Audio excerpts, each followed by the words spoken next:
नमस्कार साथियों, मैं Umesh Kumar Herwar, assistant professor commerce, government Bapu college Naugaon. आज हम इस वीडियो में डिस्कस करेंगे प्राइसिंग ऑफ मटेरियल इशूड की मेथड, एवरेज प्राइस मेथड के बारे में। उसके अंतर्गत हम first of all simple average price method के बारे में चर्चा करेंगे, जिसे हम हिंदी में समान औसत मूल्य विधि भी कहते हैं। सिंपल एवरेज प्राइस मेथड, जैसे नाम से ही समझ में आ रहा है कि ये मेथड कॉस्ट अकाउंटिंग की मेथड है, जिसमें हम इशू मटेरियल का issue price simple average price पर निर्धारित करते हैं।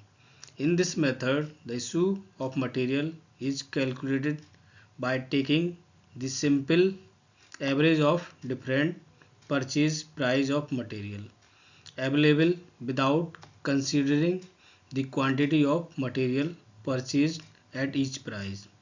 For example, एक ABC लिमिटेड कंपनी है, उसने सेम मटेरियल 15 रुपये, 20 रुपये और 25 रुपये पर यूनिट के हिसाब से परचेज किया, तो उसका इशू प्राइस क्या हो जाएगा। इन तीनों का हम सिंपल एवरेज निकाल लेंगे। 15 + 20 + 25, उसको हम 3 से डिवाइड कर देंगे, तो हमारा एवरेज इशू प्राइस क्या आ जाएगा, 20 रुपये per unit. Simple average price निकालने का फॉर्मूला है sum of unit price of different purchases divided by number of prices considered. अब आगे हम देख लेंगे इस मेथड के कुछ फीचर्स के बारे में। पहला फीचर्स है equal weightage to the prices. इसमें हम क्वांटिटी को इग्नोर कर देते हैं और सभी प्राइसेस को इक्वल वेटेज देते हैं। दूसरा फीचर्स है इसका ईज ऑफ कैलकुलेशन। इस मेथड में कैलकुलेशन करना आसान और सरल रहता है। Stability in issue prices. इस मेथड की अगली विशेषता है स्टेबिलिटी इन इशू प्राइसेस। जो इशू प्राइस रहता है वो जनरली स्टेबल रहता है, लेकिन इसमें हम क्वांटिटी को इग्नोर कर देते हैं। ये इसका सबसे बड़ा ड्रॉबैक है। अब हम चर्चा करेंगे advantage of simple average price method. इस मेथड के कुछ मेजर एडवांटेज हैं। पहला एडवांटेज है सिंपलिसिटी एंड इजी कैलकुलेशन। इस मेथड के माध्यम से कैलकुलेशन करना बहुत ही इजी और सिंपल रहता है। Avoid extreme price influences. ये मेथड जो एक्सट्रीम प्राइस इन्फ्लुएंसेस रहते हैं उसको अवॉइड करता है। तीसरा एडवांटेज रहता है useful for stable price situation.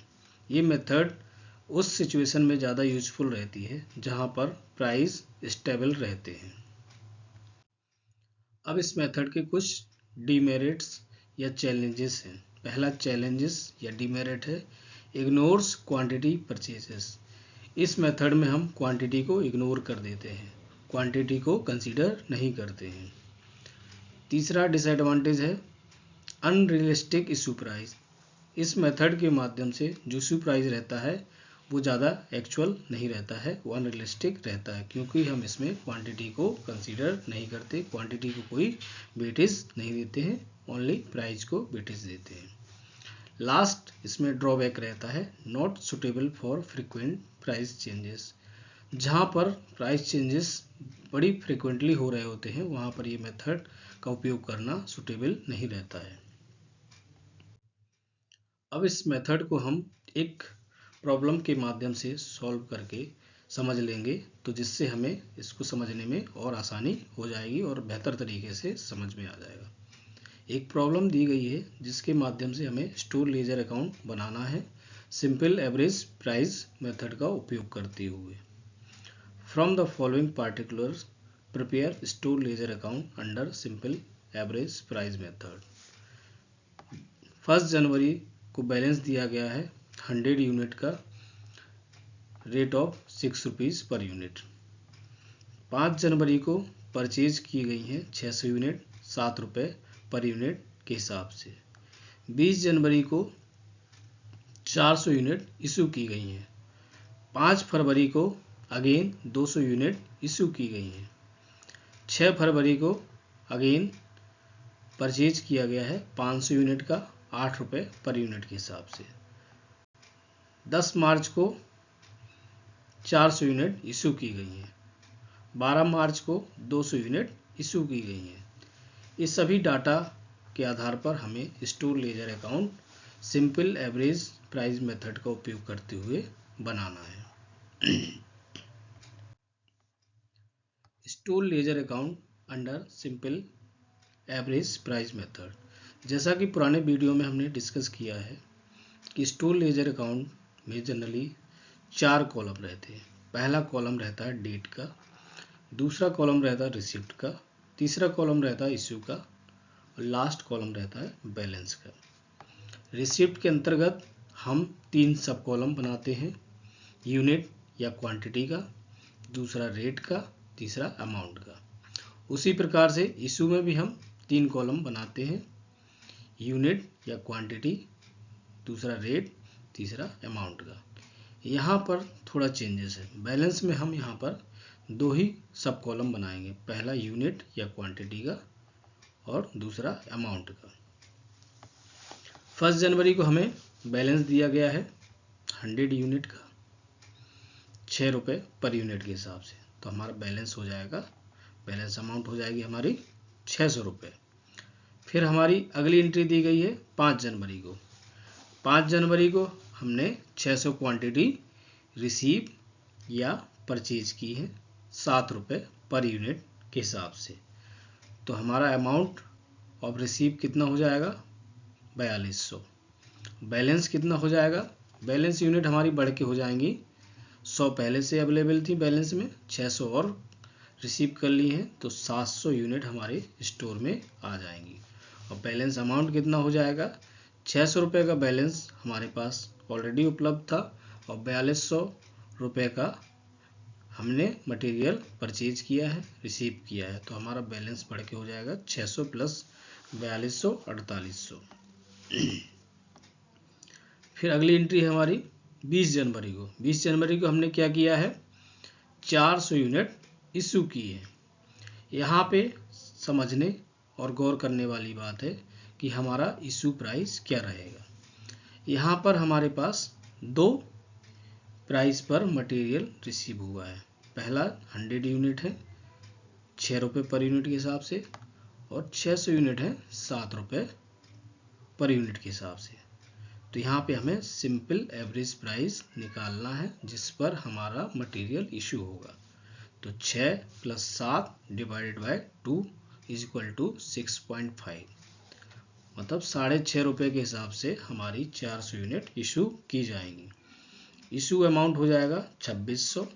Balance कितना बचेगा, 700 यूनिट में से हमने 400 यूनिट इशू कर दिए हैं तो बैलेंस यूनिट बच गई हमारी 300।